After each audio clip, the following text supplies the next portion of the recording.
There's a lot going on in this movie. It was like I was watching it for the first time. I like this movie. It has a special place in my heart. Very close to my heart. This was a good one. I want to like this movie. What? Seriously? I loved it. Very flat, kind of boring. This movie blows me away. This movie turns me on. Terrible. It is terrible. All these keys everywhere. Influences, baby. Huge fan. That's it in a nutshell. Yeah, they're dead. They're all messed up.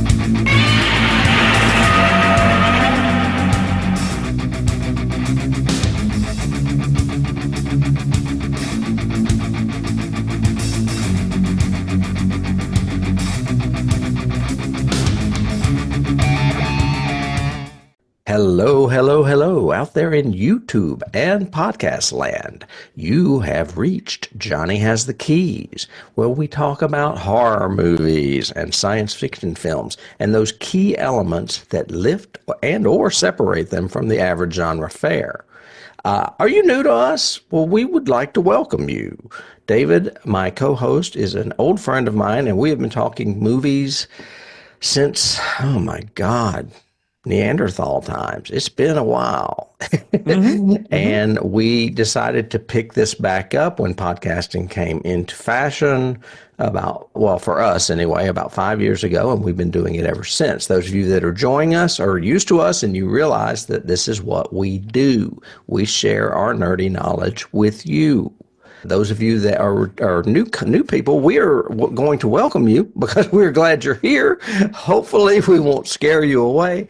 And if you haven't checked us out in other mediums besides podcasts, we are on YouTube. You may be watching us on YouTube now, as well as Patreon. And we have other shows in both places. Some are free, some are subscriber-based, and we would love for you to join us anywhere.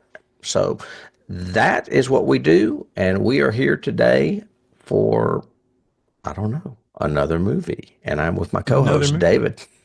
Yeah. Hey, David, how are you doing? I'm doing well, yes. We normally try to start with a little icebreaker of what have you done in your genre week, and I definitely did something in my genre week that ended up paralleling with our topic today, which is interesting. I finally caught up and finished The Umbrella Academy. Have you watched any of that? A very long time ago, watched the pilot, but that's all, I think. Maybe a couple episodes.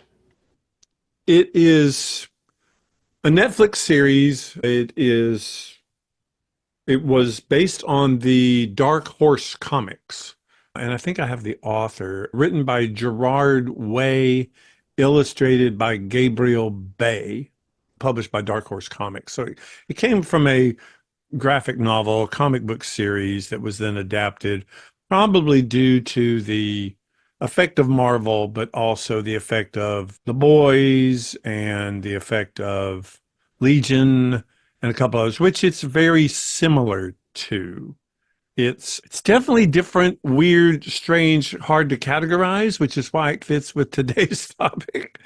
It has a physical trainer of these teen superheroes that is a talking chimpanzee that has been genetically modified. It's wacky, crazy, strange, different, but basically about a group of superheroes, very similar to Justice League or something like that, except these are all teens. So it falls into that YA category, but it's extremely mature subject matter. So it falls out of that YA category and into a science fiction. It involves time travel and special abilities and all kinds of just crazy stuff. Is Elliot Page in that? Yes. Okay. Well, the reason I watched it, yeah, it was when my brother died back in like 2018, and my trans grand nephew was here. And he wanted me to watch it. So we started it. Of course, he wasn't here long enough for us to finish it, and I never finished it. But I'm sure he wanted to watch it because of Elliot Page being in it. Yeah, well, the last, 6 episodes of the final season just came out this year. So that's how long it's taken to do it. They took a COVID break, of course. And actually, it was 2019 when I saw it, when it came out, I think, the first season. And yes, at that time, it was pre-Elliot.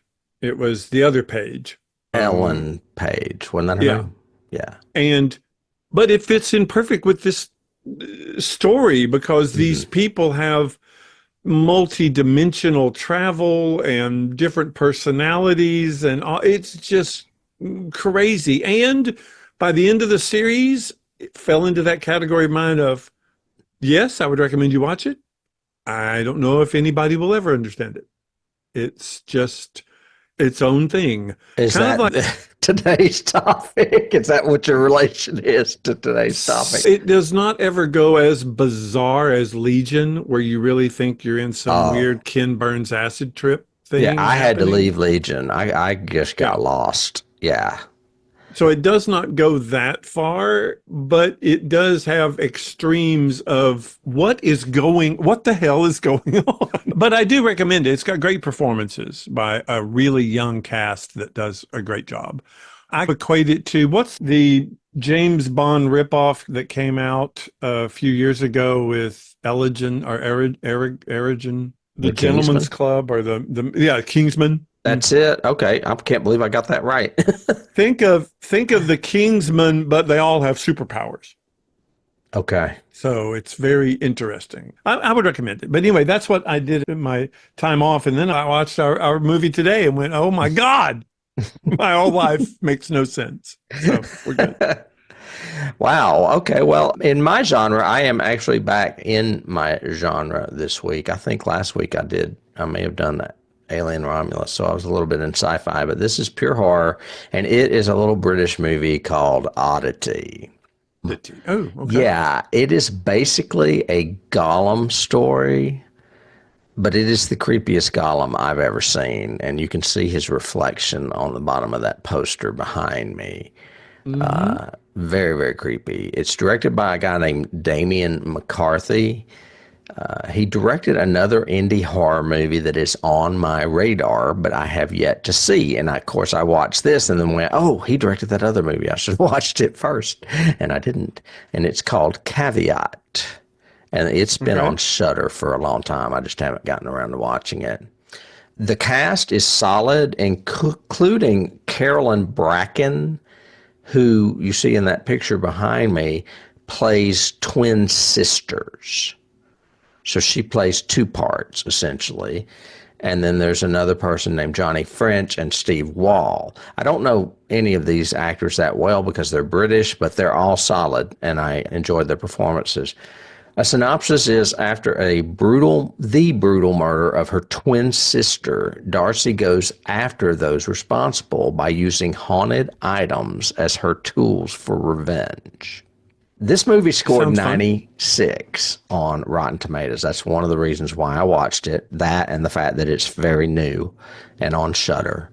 And that's out of 113 reviews, so it's a pretty solid score for them.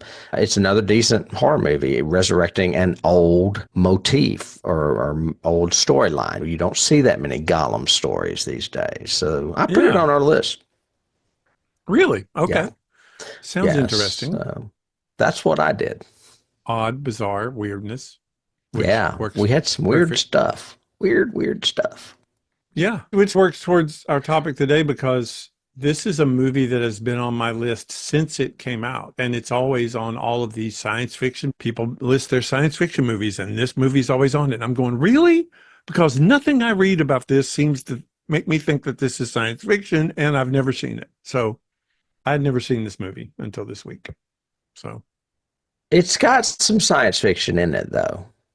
well, yes, once you can digest for a few months after you watch it, then you can say, yes, it is a science fiction film because time travel is integral to the story. Right, but it could easily fall in my genre as well, I think.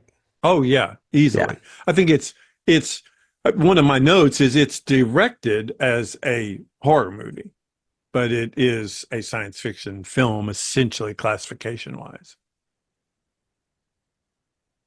I guess the same way we could probably say The Thing is science fiction, but it's a horror movie. Right. Did you say the title? I don't know that you did. Not yet. Okay. That's your job. I'm just here for the ride. Yeah. No, this is a science fiction movie, remember? Oh, that's right, it's mine. So sorry. For those of you who don't know, because you just clicked on this by accident, we don't know why, but we're glad you did. We are covering a film from 2001 called Donnie Darko, which is listed in Wikipedia as a science fiction psychological thriller. So it's all of it together. Mhm. It's directed and written by Richard Kelly. It was produced by Flower Films, which when I saw it, when it came up, I went, Flower Films, that sounds so familiar. Flower Films sounds so familiar. And then when a certain cast member came into it, I went, oh, okay, now I remember. And it stars Jake Gyllenhaal, Jenna Malone, and Drew Barrymore, who created Flower Films. Mary McDonnell, Catherine Ross, Patrick Swayze, Noah Wyle. Actually, you could look up the cast of this, and even bit players in the back, you're going, oh my God, I can't believe they are in this movie. Yeah, this is well, that's a great key in itself because of the fact that it's like Fast Times at Ridgemont High, where you just recognize Yes. everybody in the background. Yeah.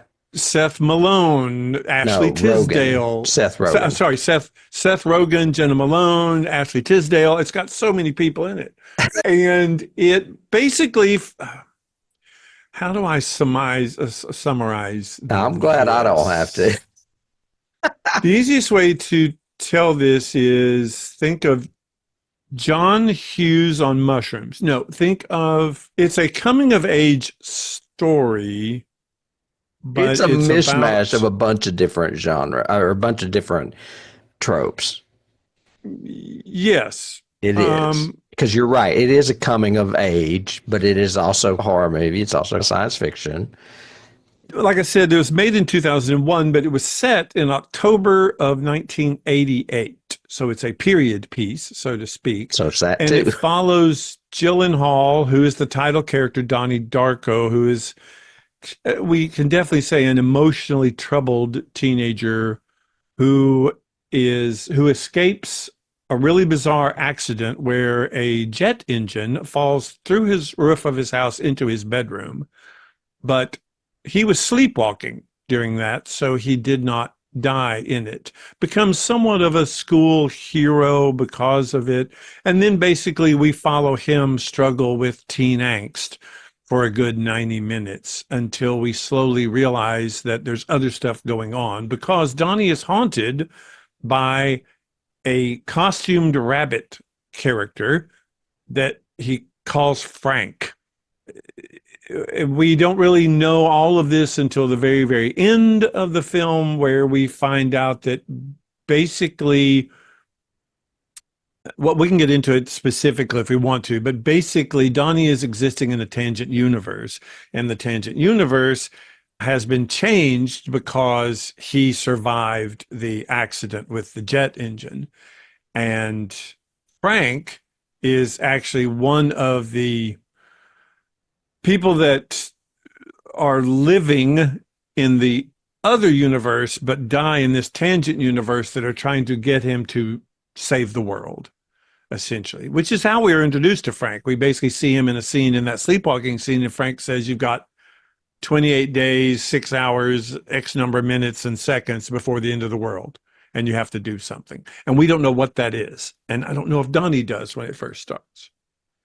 But we're following him try to save the world by finding out about time travel, finding out about teen angst, finding out about the old lady that lives Local history. Yeah. up the hill, and estrangement from his parents and his siblings. And at the very end, Donnie accepts his fate, does not sleepwalk, stays in his bed as a jet engine crashes into him, thus resetting the timeline to the original. And it's timeline. the plane his mother is on. Correct. Yeah. Yes. Yeah. His fated choice at the end is he could live in this tangent universe, but his mother and sister will be killed. Or if he does live in it, the world will end. Along with his girlfriend. Well, and we Right. don't know if the literal world will end. We know that you're right. The vortex opens up and there's a black hole and blah, blah, blah. All this is very Stephen Hawking and the fact is, it is played so ambiguously all the way through it that we really don't know, even after it's over. This is one of those sit and gestate movies. And this is definitely not a movie to be playing on your freaking phone while you're watching it. No, Because you so have to much pay is attention. shown rather than spoken. So much is relevant that you have to watch and see. Mhm. So, and there's also two versions of it. So once we get into production, we could talk about that. But basically, one is much more spoon-fed than the other one, if you want to classify it as that. Had you seen this movie before? I assume you have. I saw it on DVD back when it came out, and I just wrote it off. I guess I wasn't paying attention or I just wasn't that into it. I didn't hate it. I was just like, oh, yeah, it's another cult movie, whatever. And then I watched it 4 or 5 nights ago. I watched the same theatrical release, and I was like, this is really cool. I kind of like this. And then, like you said, even though I wasn't looking at my phone, I felt like I need to see this again before we do this podcast. So last night I went back and watched, actually over the last 2 nights, I went back and watched the director's cut, which adds those 20 minutes of scenes that does give it a little more explanation. It And was very interesting. Go ahead, keep going. I was just going to say, I really like this film. I'm not sure I 100% understand it, but I love the performances in this film. I love the music in this film. I love the mood in this film. Everything about this, even the comedy in this film, is great to me. So I like it. My coming into this film is different. Like I said, people have recommended this film to me for decades, literally since it came out. And I've always said, I'll get to it. I'll get to it. I'll get to it. Yeah, 23 years later. Yeah. So I started watching it. Then I had to take a pause like 20 minutes into it. And I remember distinctly, it was the scene where he rescues the new girl in town at school. He rescues her from Seth Rogen and the other bully by just coming up and saying school was canceled because somebody flooded the school. So they canceled school that day. And she goes, will you walk me home? And they started to walk home and talk and blah, blah, blah. Well, I had to pause it to take a call. And when I was getting ready to restart it, I looked and it said director's cut underneath what I was watching it on. I went, I don't want to watch the director's cut. I want to. So I found the theatrical and restarted from the very beginning and watched the theatrical and immediately saw changes. Within like the first 10 minutes, you see changes to it. So finished watching the theatrical cut, sat there for like half a day going, what the hell was that? And just gestating and did like you. So last night I watched the director's cut. That's so funny that we did the exact same thing. And it's very, I have to say that I was the same way. I ended it going, and I think that's maybe what Kelly was going for. And based on some of the research, I think it was that he wanted it to be ambiguous. He wanted people to gestate on this movie and think about it and think, what was that really trying to say? What was the moment and yada, yada? Because it's all him. He wrote this, he directed this, he sold this to the studio saying, if you can't do it unless I'm the director, he pitched it to everybody. So it's all his baby. And I think Drew Barrymore's the one that made it happen. Yeah, essentially without her. She's the one that gave him like $4 million or whatever. Yeah. Yeah. She's the Lucille Ball of this, saving this particular thing. It was when she was really hot with like Charlie's Angels. Mm-hmm. So she was doing really well at the time. Of course, she's a TV person now, but. And Forever After, she had done Forever After, I think, around the same time. Or Ever After, I think is the name of it. Anyway, but I prefer the theatrical cut to the director's cut. I think the director's cut explains everything a lot better, but I don't know if that's necessarily a good thing. And that's very odd for me because I don't like a film to end so ambiguous that you're going, what the hell was that? I don't want it to be the Eraserhead. Yeah, Eraserhead. I was just about to say this newest season of Twin Peaks, which makes no freaking sense. Okay. But I'd rather it be the first one or two seasons of Twin Peaks, which is like the theatrical cut, where if you think about it, you can suddenly see it. And if you watch it again, you suddenly go, oh, now that makes sense. I like both versions. The reason I like the director's cut is you get scenes with other actors that you don't see as much in the other one. Yep. And I like some of these actors playing secondary roles, so it was good to see them do another scene. I thought I didn't like the music as much in the director's cut as in the theatrical. I thought theatrical was a lot stronger. Musically. Yeah, I think you're right, but I like both. I like the music choices. I don't think either one was the wrong choice. No, I don't think it was like a Ridley Scott rework. Oh, let's change the George Lucas, let's have Han shoot first version. It just explained it more, mostly because the fictional book that is the basis for the entire time travel in this, you actually see excerpts of in the director's cut. You do not see excerpts in the theatrical. So that's a big plus, I think, for it, is he actually delineates out what all of this is. Yeah. What about scenes? Do you want to go on into that and talk about what scenes we like? There's a lot of good stuff. I love the scene, and I think it's right behind me, actually, where he stands up to ask the Patrick Swayze character a question and just eviscerates him in front of that entire room. Yeah. I love that. And I thought that was, again, like so many choices in this. How the hell it happened, I do not know. But having Swayze play that character was really good. Mm-hmm. Because you like Patrick Swayze. Patrick Swayze is always the good guy. Mm. And even when he's smarmy, there's an underlayer of, but I like Patrick Swayze. He's a good guy kind of thing. And then he turns out to be a freaking pedophile, and you're going, oh, my God. Yeah, it's great. It's such casting against type, because he had done Ghost by then. So he was a romantic hero. He had done Dirty Dancing by then. Romantic hero. Does this, villain, pedophile. Like, whoa. Yeah. And he plays almost like a Tony Robbins type power, positive speech or whatever, guru, self-help guru, basically, and ends up being a pedophile. Another scene I like involves another secondary character. I love the scene where Beth Grant goes to Mary McDonnell. I'm using their actor names because I can't remember their character names, to ask her if she will escort the dance troupe to Star Search because she wants to defend the pedophile. And I'm like, is this now? Is this like, this reminds me of our political situation right now. Oh, yeah. Even when they fall, I will still defend them, because obviously everyone else is wrong. The scientists are obviously wrong. Oh, my God. But I love Beth Grant, and I will get into her when we get to the cast. But she's just one of my favorite character actors. That's a great scene. Mm-hmm. Both the scenes, actually, another good scene with her is the scene with the principal when Donnie gets expelled or suspended.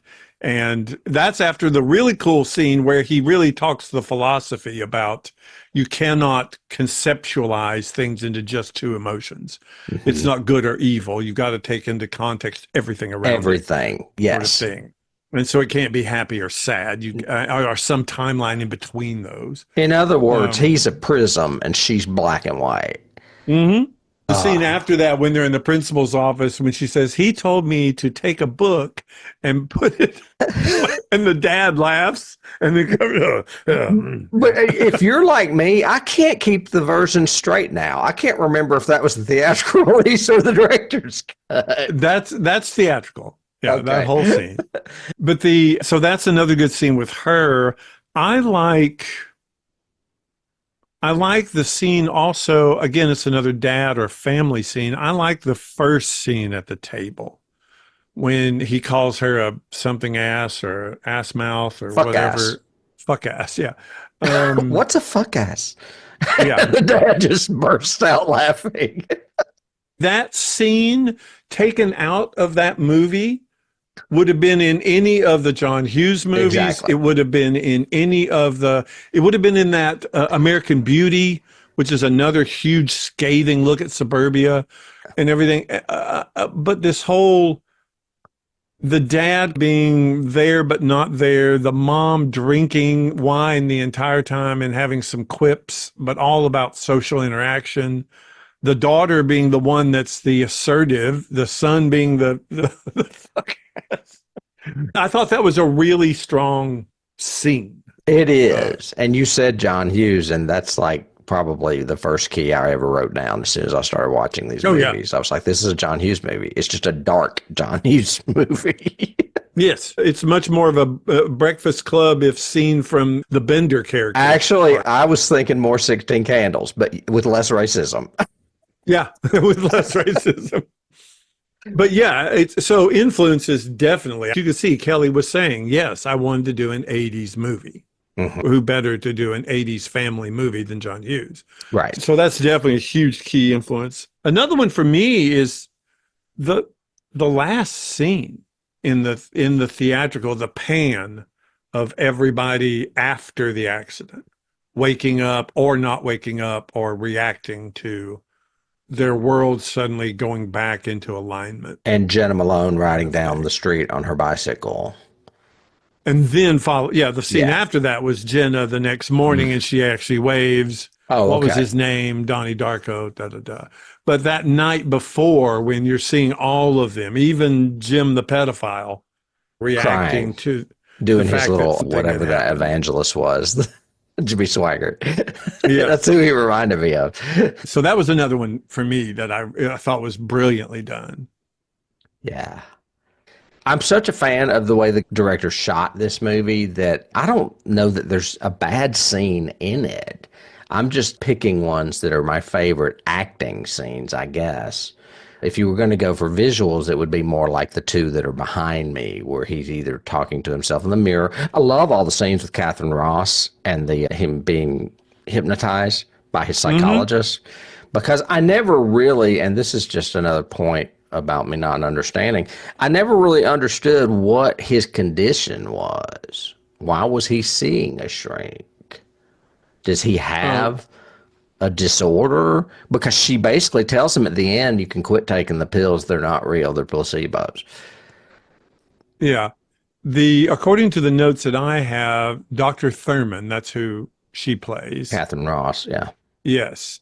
Believes Donnie is detached from reality and that his visions are daylight hallucinations, which is symptomatic of paranoid schizophrenia. So it would be schizophrenia. Okay. That word is never mentioned in it, and she intentionally doesn't say it, even when the parents ask.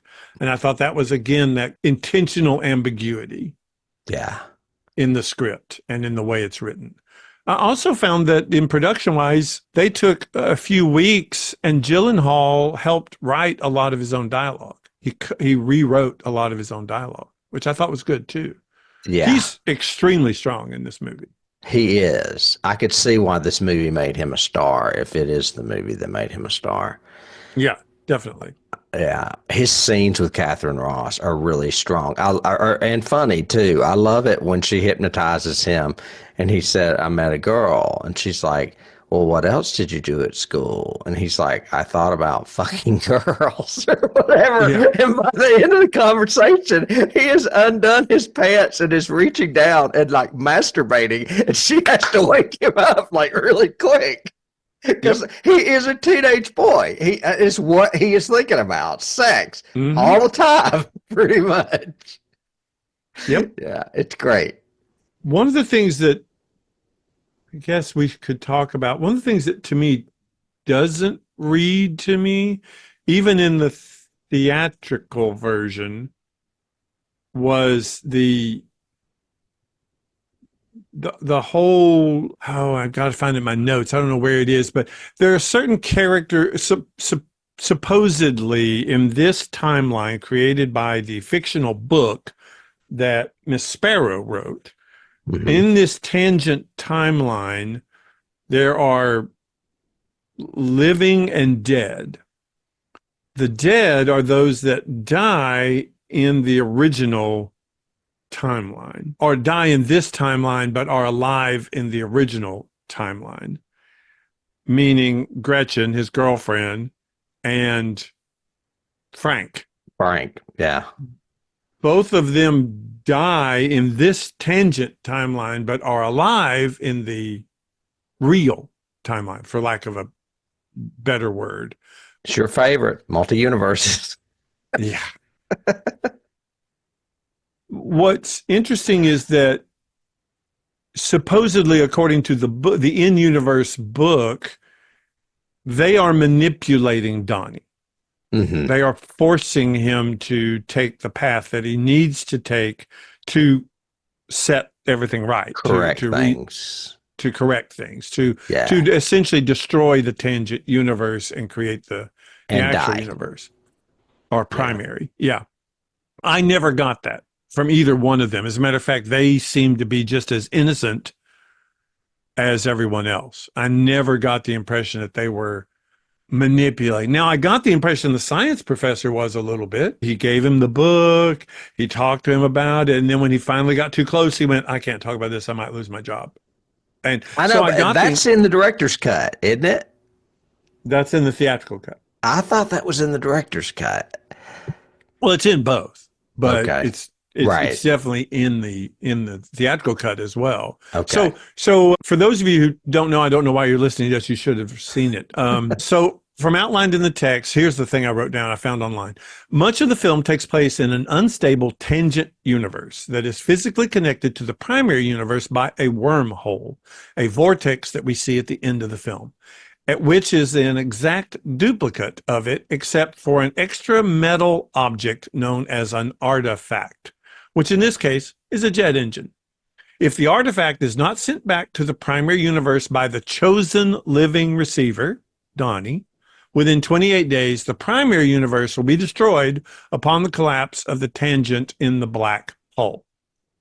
To aid in his task, the living receiver, Donnie, is given superhuman abilities such as foresight, physical strength, and elemental powers, but at the cost of troubling visions and paranoia, while the manipulated living, all those who live around the receiver, support him in unnatural ways, setting up a domino-like effect and chain of events, encouraging him to return the artifact. The manipulated dead, those who die, Frank and Gretchen, are more aware than the living, having the power to travel through time and set an insurance trap, a scenario which leaves the receiver no choice but to save the universe. I never got that last part from either of them. So No, not really. But I understand a little bit more when you do read that synopsis. And it is definitely a science fiction movie when you read that synopsis. Oh, yeah. Yeah. You read that and go, okay, science fiction story. But no, everything you ever seen in publicity and marketing for this, which I think is a detriment, is, yeah, Donnie, he sees a giant rabbit. And I even hate when people say, yeah, this psychopath who sees a giant rabbit. And I go, well, first of all, it's not a giant rabbit. He's not Harvey, for God's sake. It's not a giant rabbit. It's a guy in a costume. But it is a tall rabbit. He's 6 foot, and he does mention that. I don't understand, and this is when I started just saying, okay, I'm just going to let it flow over me. But the weird, like, wormhole like things that are coming out of people's chests that they're following around, and he sees them all the time, and he eventually has one. I'm like, what the fuck is that? Those are not really wormholes, because if they were, people would be going into them or whatever, because they're they're not wormholes. And Stephen Hawking, actually, in Brief History of Time, mentions that those are essentially, he calls them spheres. Donnie calls them spheres, but they're essentially time tendrils. So wherever that thing is going, is you're seeing the future when you see one, because that's where that individual is going to go. Okay. Yeah, so, I just did not get that at all. That was just strange to me. It was a trippy element that to me never tied in. I thought that was one that at the end, his should have led him to his bedroom or something, because you don't get a tie-in to what they do or what they predict or what they are for. So I agree with your confusion in that they didn't work for me. Mm-hmm. But if you notice, every time they're there, they're preceding somebody. They're in front of them, and the person is actually following that tendril. Yeah. Any Yeah, that other was weird. scenes, or do you want me to move on to cast? Or Every Sparrow scene I liked. I liked her. I thought she was a good mystery. I thought, to me, I put in my notes that as far as a key goes, it's like a Stephen King element because she's Mhm. the haunted lady up on the hill. Yeah, yeah, I Um, liked her introduction scene, especially when his dad almost hits her, and he's like, "Dad, right. Dad," and they almost run over her. Yeah, And he goes over and helps her and she talks to him. and you don't know Um, what she said. right. Yeah, And she's she always whispers. waiting by the mailbox. And it's now the director's cut does explain the mailbox, but the theatrical doesn't. Mm. So, but yeah, okay, cast. She's good. She is. We'll get to her. She's very minor. Jake Gyllenhaal, of course, is Donnie Darko. Mm. He was not the first person considered for this movie. Someone that was much older turned it down for obvious reasons, and that was Vince Vaughn because he would have Hmm. been too old at the time. And I don't know why they I would agree. have considered it, because even though some of these people are obviously older than what they play, they pass as teenagers, I think. Well, in so much as a John Hughes movie does, Right, right? right. Or Hmm. Buffy or any of those other these are teens in in high school, but they're played by 20 pluses. Yeah. Mark Wahlberg wanted the part, but would only do it if he was allowed to have a lisp. I think that's stupid. That's just a dumb condition. Jason Schwartzman was strongly considered for Donnie, but dropped out due to scheduling conflicts. I had to look him up, but I did recognize him when I saw him. One of the things Jake uses to enhance his psychotic creepiness is that he doesn't blink. I didn't realize that. Who does that sound like? A method actor? No, Someone? that was a condition of Anthony Hopkins in Silence of the Lambs, is you never saw Hannibal Lecter blink. Oh, okay. But that's a condition I get. That's an actor's method of conveying something. A lisp is not really conveying much at all, I don't think. Correct. Yeah. And probably that non-blinking was established after they started the film, not Hmm. prior. Holmes Osborne played Eddie Darko. That's the father, I think. Originally, Tim Robbins was the first choice for that role, but I guess he Oh, was wow. busy. Yeah. Wow. But I don't know if I have this in my note somewhere. Richard Kelly, the director of this movie, he's I guess, an independent director, because I don't really know his movies. One is called The Box and one is called Southland Tales. But he Hmm. frequently cast Beth Grant, Holmes Osborne, and Lisa Wyatt. He is also very good friends with Kevin Smith. So Hmm. I'm sure Kevin Smith was an indirect advisor maybe while he was making this movie. But I applaud his choices, especially Beth Grant. And I think Holmes is good. I don't know that I know him from anything. Yeah. I recognized him, but as a character actor, not as anything major. Yeah. Maggie Gyllenhaal played Elizabeth Darko. She came in, I think I read somewhere last minute because they needed someone to play his sister, and the director thought that their chemistry was great because they were actually siblings. So he saw some of the resentment in between them or whatever, and he used it. Or Mara Wilson was considered for the role of Samantha Darko, but she turned it down. Now, who was Samantha? That was It's a little sister. the little sister, right? Yeah. Mhm. It got cast by, she was played by Dave Chase, Daveigh. I don't know how you pronounce that.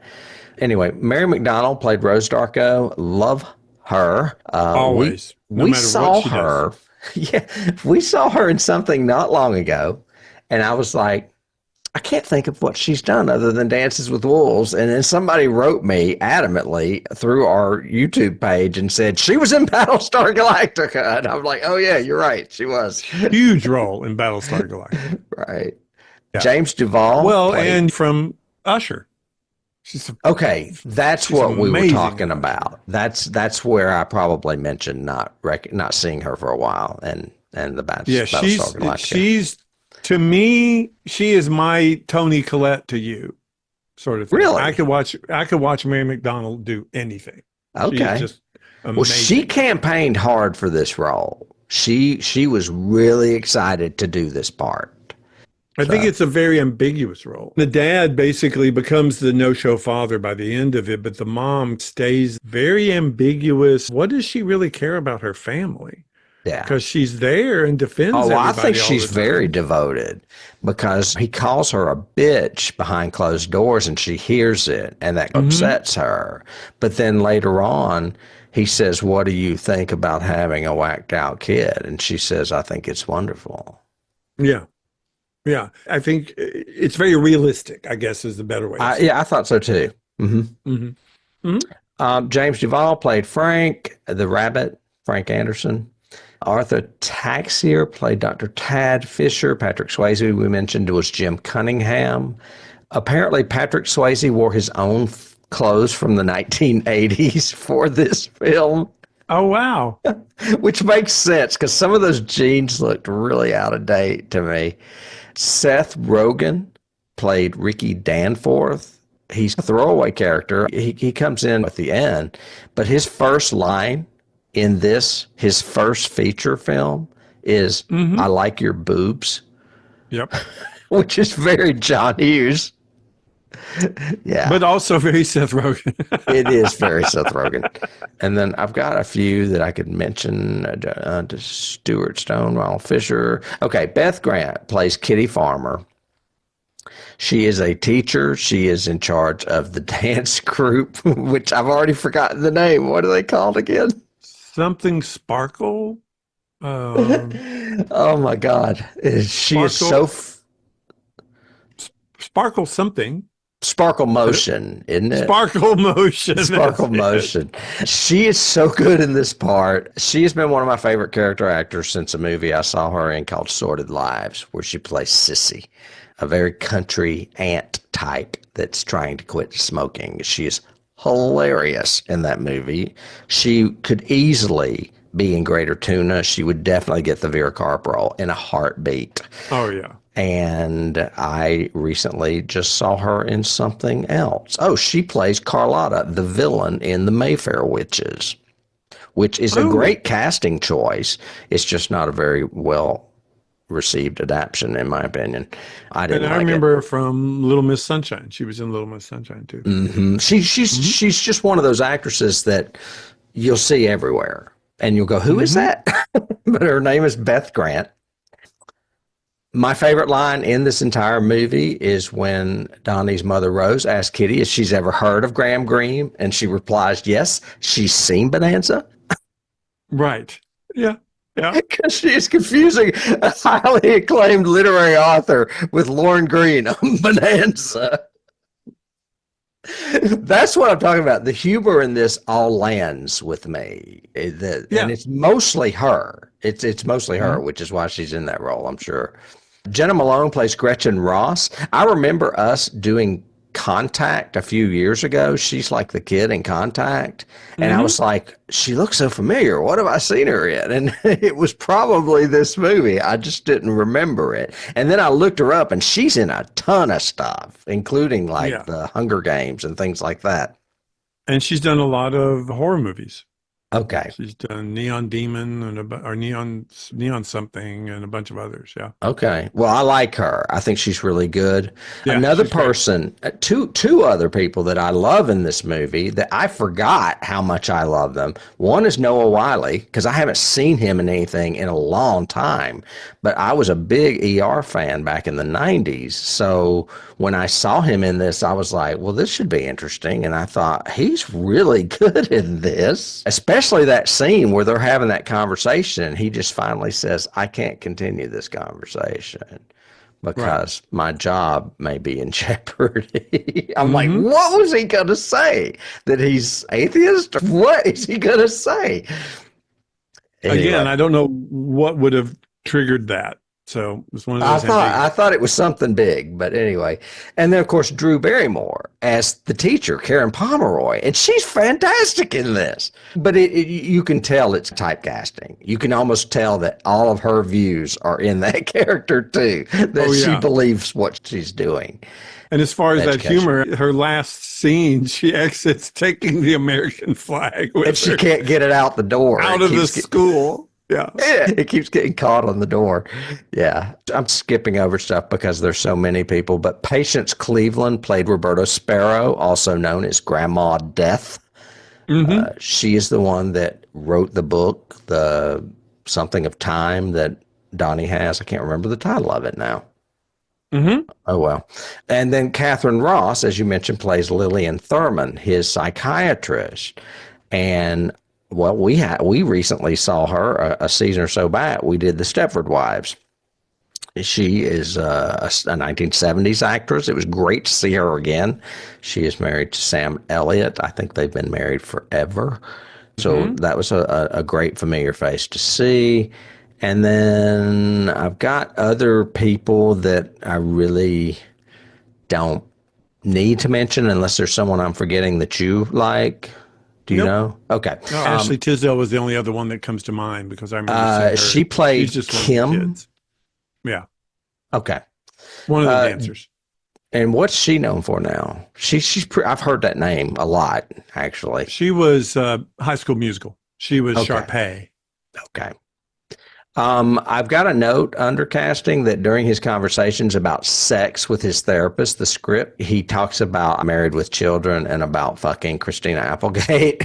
Mm-hmm. It was originally supposed to be Alyssa Milano, but they changed it for legal reasons. I guess they couldn't get the rights to mention, I don't know, Who's the Boss or whatever it was she was on. So they got the rights to say Married with Children instead. So they switched that line. Okay. As far as awards, this was the 2003 winner of the FCCA Award, the Film Critics Circle of Australia. It won Best Foreign Film, English Language. So Australians appreciated this movie. It was the 2001 winner of Best Screenplay for the Sitges Catalonian International Film Festival, which also always comes up on our list for genre pieces. It was also nominated for Best Film, won Best Screenplay, and then tons of others on the indie circuit. It is not on the 1001 Movies You Must See Before You Die list. So that's what I have for awards and cast. Good. Huge cast. Huge. Yes. Did you have any trivia before we start talking about all these keys this movie has? Not really, other than what we hinted at before. Basically, he pitched this around everywhere. It's a very complicated story. It's hard to decipher it. He refused to edit it. I think his original screenplay was like 150 pages or something like that. But he refused to edit it. Because he thought if he started to edit, he would just second guess himself all the way through it.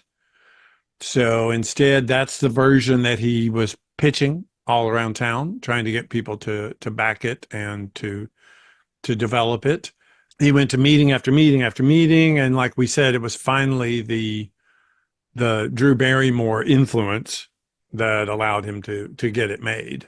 It's funny that you went there because I just found a few notes in background that I had not mentioned. One of them was she gave him $4.5 million. And he said if she had not done that, it would have gone straight to video or cable television via Stars. But someone else was also an influential factor. And that was Jason Schwartzman was the big one, though, because he's the one that actually sent it to Drew Barrymore's agent. Oh, okay. And she actually got it to Drew. So Jason was attached to it even though he wasn't in it? Yeah. Okay. Because he was considered for Donnie. I had a good progression was in 2000, the year before it was made, when Jason Schwartzman expressed an interest in the script and agreed to play Donnie. Around this time, Pandora Cinema offered $2.5 million production budget. Schwartzman's agent was Nancy Jovanin, who co-owned Flower Films with actress Drew Barrymore. So interesting. Yep. I've got another note in here that you'll appreciate. That at one point, it looked like it was going to go directly to home video, and Christopher Nolan stepped in, securing it a cinema release. So Nolan must have saw an advanced copy of it. I'm thinking an advanced Screening. preview. Yeah. Yeah. And then I have one other thing as far as trivia. The original advertising featured a crashing plane. This Oh. movie opened really close to September 11th, 2001, which is, of course, 9/11. And that ad was pulled, resulting in the film tanking at the box office due to a lack of advertising. It gained its Makes sense. audience on DVD. So that's another reason why this is a cult. I think this is almost like a manufactured cult film. This could have been a popular film, but because of 9/11, it got buried. So That makes sense. yeah. Well, also the ambiguity of it. It's hard to describe it to somebody. Is it a horror movie? Yeah. Is it science fiction? Yeah. Is it teen angst? Yeah. Is it a But comedy? Yeah. and if this movie had come out in the 80s when you and I were young, we would have seen this play at midnight movies. I am certain this would have been a midnight movie. Yeah. Oh yeah. Yeah. Easily. Easily it would have hit that whole circuit, I think. And it was filmed in so trivia it was filmed in 28 days. So that's pretty fast for such a big shoot. cast, really. Yeah. Well, and I also thought it was interesting because that's what Frank says about the end of the world, is it's 28 days from now. That's great. So I thought that was cool trivia. It used a lot of the Long Beach locations were schools, which you've seen in Buffy and several other places. Okay. What else? I had one other one that I can't find right now. But anyway, it was a nice little trivia thing. If I find it, I'll think of it when we go to Keys. Okay. I was going to go to Keys. I don't really have anything else. But we're going to Keys. Keys. Well, the first one I have, I don't think you're going to have. Probably. Because I think this movie reminds me a lot of a movie, and I think they would have made a great pairing, even though the other one is not supernatural or sci-fi. And it's a movie called The Virgin Suicides. It's directed by Sofia Coppola, and it stars Kirsten Dunst. And it has the same tone. It's slow, dark, great music, familiar faces. So I would recommend that. But this movie reminded me of The Virgin Suicides. Okay. I think my first one would have to be the whole premise behind the premise, which is Stephen Hawking's Brief History of Time. Right. I think that's one of the biggest influences. And even Kelly himself said that it influenced him to create the fictional book that Sparrow wrote in the movie. And it's the basis for everything: black holes, vortexes, time travel, multi-dimensions, all that. So without that, you wouldn't have this movie. So it's a huge influence over it, of course. Right. Go ahead. You do some. I was just going to say, we mentioned John Hughes earlier because this feels so much like a dark version of a John Hughes movie from the 80s.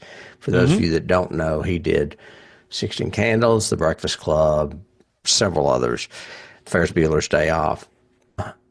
This one, I would pick 16 Candles to be closest, though, especially because there's a big party at the end that all things seem to culminate at, which is what happens in 16 Candles as well. Well, yeah, and several 80s movies have that whole Oh, yeah, like Weird Science, too. Yep. Now that I think about it. Yeah. Yeah, that's a good one. I have some other obvious 80s references. The whole Ferris Bueller reference, because he survived, he's suddenly popular all over school, and they're talking about him. And, hey, dude, you're famous. The E.T. reference, when they leave the party, all of them get on their bikes and start going across town to the Sparrow house. And I remember that. I was going to put that down and I forgot. It's all very E.T. A lot of the scenes at school, though, even going to the principal and all of that, remind me very much of Buffy, which is 90s, not 80s, but still very Buffy-esque in the way the characters interact, the way the teachers are. Some of them are beneficial and complicit, like the science teacher, and some of them are detrimental, like Beth Grant's character. Yeah, Beth Grant's character. So, so very Buffy too. I am beginning to doubt your commitment to Sparkle Motion. Sparkle Motion.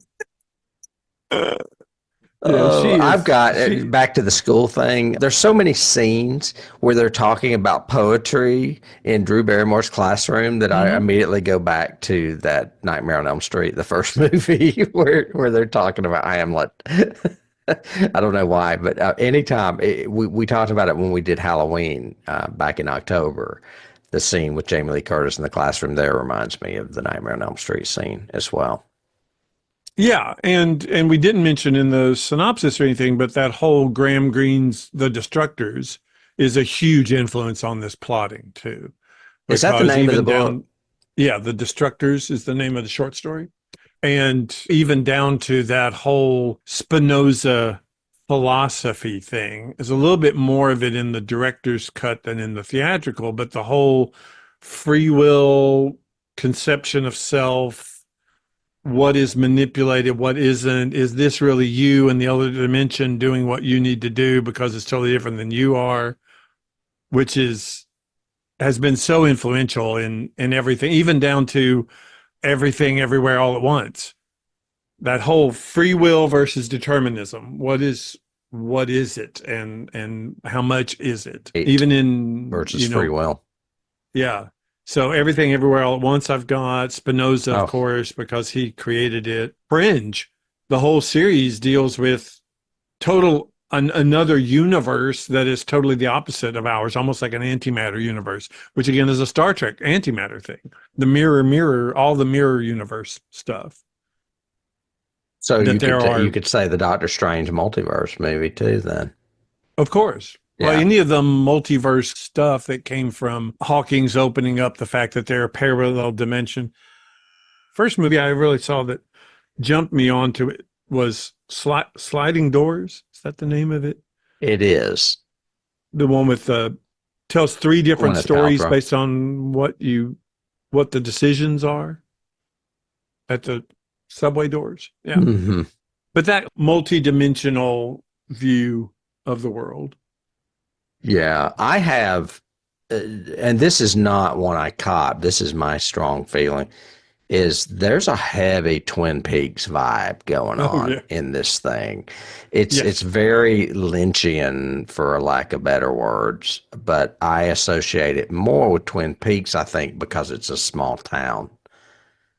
Well, it's also got you have humorous element that immediately or very soon after goes into a horror element. Or You know, dark. Yeah, very the dark. design of Frank's mask and stuff like that's scary. Him with the knife stabbing at the screen Yeah, is scary. the design of that mask is fantastic. I don't know who came up with that. I actually have that in my notes somewhere. I Do could probably you? look it up real quick. That's Yeah, funny. keep going. Another one I have, of course, is Harvey. He says he was not influenced by the movie Harvey. Well, he may not have been, but there's a huge coincidence that there is a sometimes large invisible rabbit in the room. Mm-hmm. Harvey is clearly an influence, regardless of whether he says it is or not. I also have The Yes. Abyss because of that weird water tendril coming out of their chest and moving around and then following Oh it. yeah. It's that same effect they used in The Abyss. Well, here's the trivia bit you will like. So this is the design of Frank, the Okay. mask. So Kelly recalled several people showing him drawings of what they thought Frank should look like, describing them like an Easter bunny. He wanted Frank to be disturbing and animalistic. He produced initial sketches of Frank's face and presented them to production designer Alex Hammond, who then made front and side drawings of the mask and sketches of the full suit. Kelly then said that he said it was based on a 1972 novel, Watership Down. There's a key. Yeah. It was an inspiration for Frank. The design was given to costume designer April Ferry, who built the costume from scratch and hired a sculptor to create Frank's altered, strange grin. Kelly insisted that Frank's face had to disturb people and create an intense response from the audience. The costume was first presented to the cast and crew at La Jolla High School shortly after the filming began.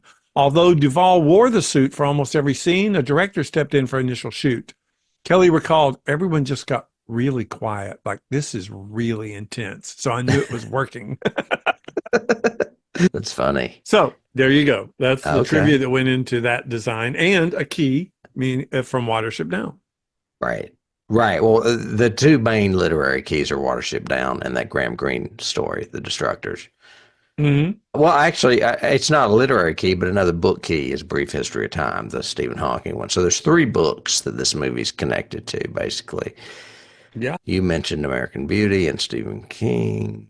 Oh, I didn't realize this, but Kelly actually said the directors that influenced him were Terry Gilliam and Peter Weir, who are Mm. very well known for creating their own worlds.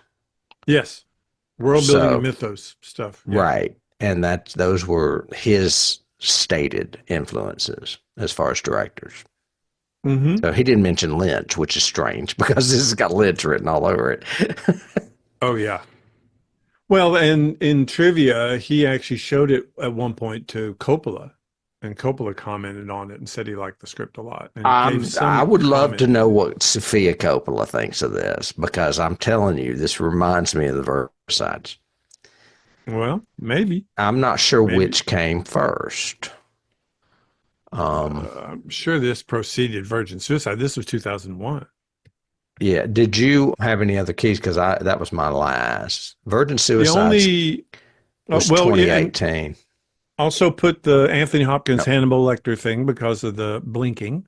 But the two that I have are they're time travel-y ones. So Somewhere in Time, which is based on a weird version of time travel. It's not a machine. It's not a, It's organic. Kind this was a black hole vortex that opens above his house. And then the other one was It's a Wonderful Life. That whole what happens if you're not there? Oh So yeah, yeah. if you take yourself away, what influence have you had on people? I think that's And a that's great key. and Yeah. that was really apparent to me. It really hit me when I watched the director's cut, and it's the same scene in theatrical, but the scene where Gretchen drives up and then looks at the mom and just holds her hand up like waving, and the mom waves back, and then the little kid waves too, and And you then just go, it just that's the it. That's like it yeah, cuts and it's the end. Yeah. yeah. So it's like she never knew him. She never knew him in this Hmm. reality. He didn't exist to her. She didn't even No. know his name. So again, it's a definite movie that I would probably recommend to watch again because there's so much to it. There's so many layers to it and there's so much stuff. But I have to admit, when I first watched that first theatrical cut and finished it, I went, I don't know if I like this movie. I like a lot of it, but do I like this? Is it a good movie? I don't. I think So the that's fine. performances carry it a lot. Yeah. And I misspoke a while ago. I said 2018, which is ridiculous. I was just reading what popped up in front of me. Virgin Suicides came out in 1999, 2 years prior to this. Prior to this. Yeah. Interesting. So, Okay. yeah, because Kirsten Dunst is still pretty young in it. It's around the time she was doing like Bring It On and Right. or Drop Dead Gorgeous, those movies. It's just not a comedy. It's just a dark suburbia movie like American. Oh, that's Hmm. another one. The one you mentioned, American American Beauty. Beauty. Yeah, that's Yeah. another good one that's a key to Yeah. this. But Very that's dark suburbia. right, right. Dark suburbia. I'm going to write a Well, dark and suburbia there's novel. one of the things I have in my watch notes that we didn't touch on was the audio and audio effects in this movie are really good. Even starts with a thunderstorm that you hear before the credits, even in black. And Hmm. audio editing all the way through is really good. The sound of like when he stabs the knife, that sound effect that he gets to, it's got audio is very important to the story. We also didn't mention that the Evil Dead is in this movie. Yes, that's a huge influence, Key. Right. The Evil Dead is the movie that they go see at the theater when, A vortex opens in front of Ellen in yeah. the Oh, it sure does on the screen. It does. yeah, That's yeah. right. So How funny. so yeah, that's a big Yeah. obviously a big so evidently Kelly had seen it if he wanted to to put it in his movie. So Yeah. um, Well, I think that's going to do it for Donnie Darko. From what I gather, both of us enjoy this film a lot, yeah. and neither one of us completely understand it. It has an incredible cast, And I would definitely recommend it to our viewership out there. For those of you that are turned on that have not seen it, you may want to venture into it now. And good luck watching the theatrical and not moving on to watch the director's cut because it clearly worked on both of us. But we hope you enjoyed what we had for you today. If you want to hear other stuff that we have out there, we have a show, other short shows on YouTube as well, including sometimes coming attractions or sometimes some little horror movie that I'm talking about that's usually an outtake from this. Or you can go over to Patreon if you really want to support us, and that would be greatly appreciated as far as our little minor expenses that we have in producing this show. We have some bonus episodes over there that are absolutely free. We have some other episodes over there that are absolutely free. Then we have a couple of other shows on television properties. One is on Star Trek, the original series. It's called The Dilithium Chamber. And we have one on the X-Files, which is called X-Files Declassified. Those are subscription-based, and they are lengthy. We've gone through 2 entire seasons of Star Trek, and we are almost finished with the 3rd season of the X-Files. Moving on to the 4th. So until next week, David, when I think we'll be back in Horrorland, even though we really never left. Right. We haven't left at all. Oh, no, actually, we're still in sci-fi next week. We had a scheduling snafu. So, and it's a classic. It's actually a redux. So that'll be fun. Excellent. So all of our fans will get to hear us again. So yeah. So I will see you then. Bye. All right. Bye.